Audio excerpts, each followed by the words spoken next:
والآفات وصل على سيدنا محمد عدد كل. Processing when something kind of is bothering, to swallow, then to process and take the good and leave the bad, and then get rid of the rest of the stuff.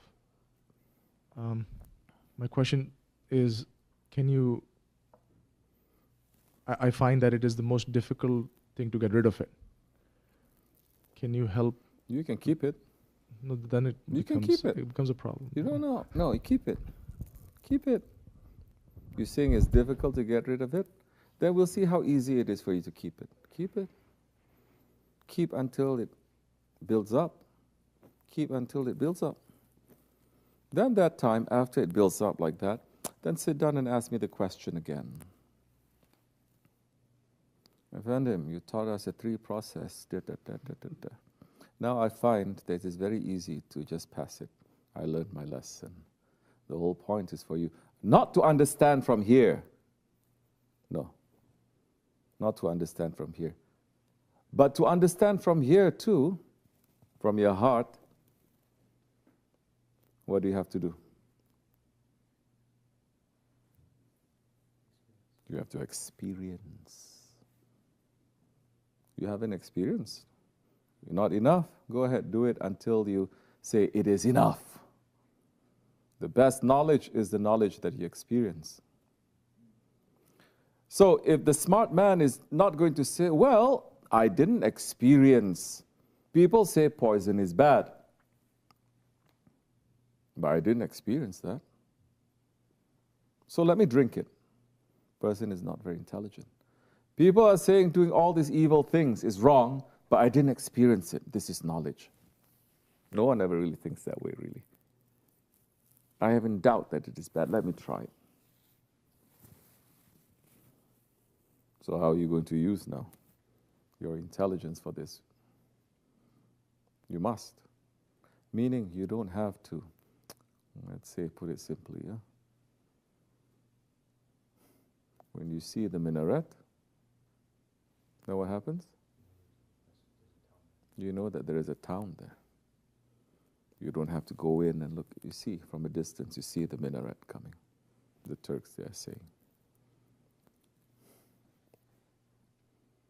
You don't see the minaret. But you have one guide to say to you, I know you cannot see, but beyond that there is a minaret. You trust that guide. You listen. It's simple. You still find it difficult? They say, okay, suit yourself. You go through it now. You understand? I was just saying to the women before,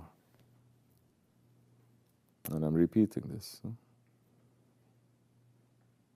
It is wrong for the woman or the man who are married to each other to tell their private things to other people.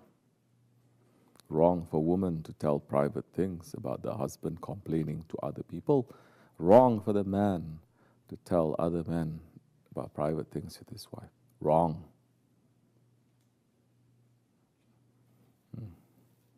Quiet a little bit. So, it is wrong to do that.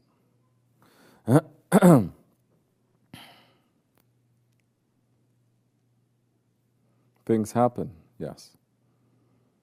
I was joking with a woman. I say, it's never all these thousands of years, I've never heard of a woman because she cannot vent so much she has to say, that because she has so much to say, she cannot say, she explode and she die. You ever hear? What happened to her? Oh, why she explode? Because she wants to vent and she cannot, so too much. Yes or no? You look at me like, people don't even know the adab of listening. There is an adab of listening. How I learned? Looking at my sheikh to see how the adab of his listening to his grand sheikh.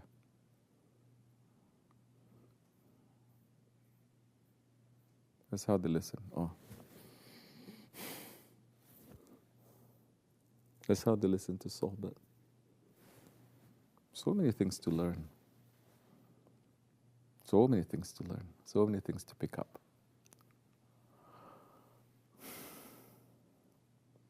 But I was saying to the women, but yes, there are things that are happening. Meaning, go to the right people, go to the right places. You will get help. I'm not saying just pretend it's not there. I'm not saying that. But don't go around blabbing to other people. It is wrong. Keep each other's honor. And sometimes when the thing that is very difficult for you, very unpleasant for you, but for Allah's sake, you hold it. And you cry because it hurts you. And you pray to Allah. And you cry, and you cry, and you cry. That unpleasant thing, just like that grain of sand that enters into an oyster, the oyster is not spitting it out, it's crying. It's crying, and it's crying. And what happens to that very unpleasant thing? It becomes a pearl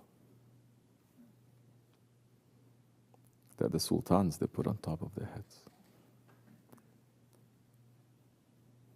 One time I was passing by, I saw these pearls, and millions of dollars. Millions. I was like, really?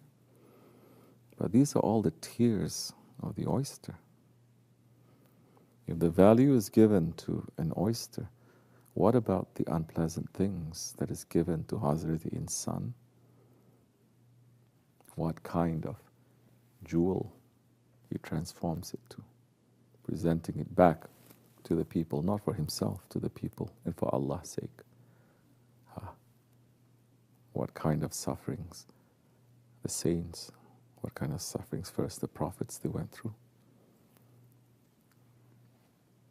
and how they turn all of that into jewels for mankind until the end of time. They went through. We are still taking those jewels, learning from them. Yes? So,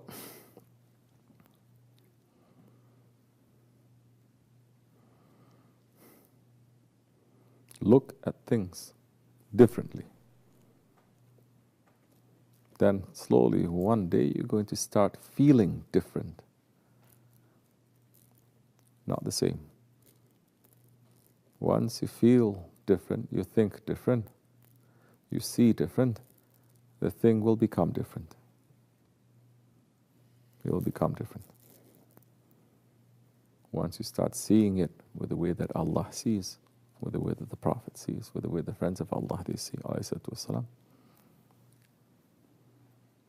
then that time, then you understand what is rahmat. How all this pain and sufferings of everything becomes that the Prophet ﷺ went through, all the good ones they went through. And still they smiled and they looked to their Lord. They're crying, but they look to their Lord. And how those are jewels, dunya and akhirat. So we are following in that way. We must look at these things differently. We cannot say we follow this, but I feel like this, and I'm sticking to it, and I'm becoming more stubborn about it, and I'm never going to change. You cannot. Try to, inshallah. Try to. If you're following in this way, one day, because we're fighting, one day they will just give us their medet, their assistance, their help, and it'll be so easy then for us to see. They take those veils away. Yeah? But you must continue fighting.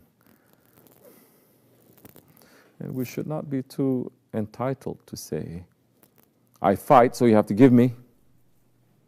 Fighting so long, why are you not giving me? Why are we demanding? Just because we pray, we demand our sawab. Just because we do something good, we demand to be rewarded. This is not the behavior of a servant. We do something good. We worship because Allah deserves to be worshipped. Not that our worship means anything. Because Allah is not in need. of our worship. Prophet ﷺ is not in need of our salawats.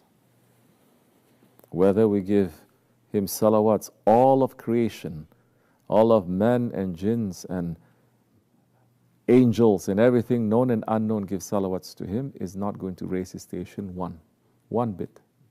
If the whole of creation is not going to give salawats to him, is not going to make his station to fall one bit, because his Lord is giving salawats to him. It's enough. His Lord and the angels, from pre-eternity until post-eternity, he is not in need of anything. If you understand a little bit of his specialness and his specialness to his Lord, that time the salawats you're going to give will be different. It's not just because you have to give it to get this, or to get this sawab, or to get this insight, or to get... No. It's coming from the heart. You're just saying thank you. And then that time, that thank you carries with it responsibility also.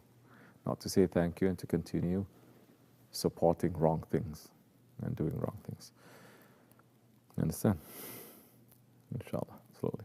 Yes, any other questions?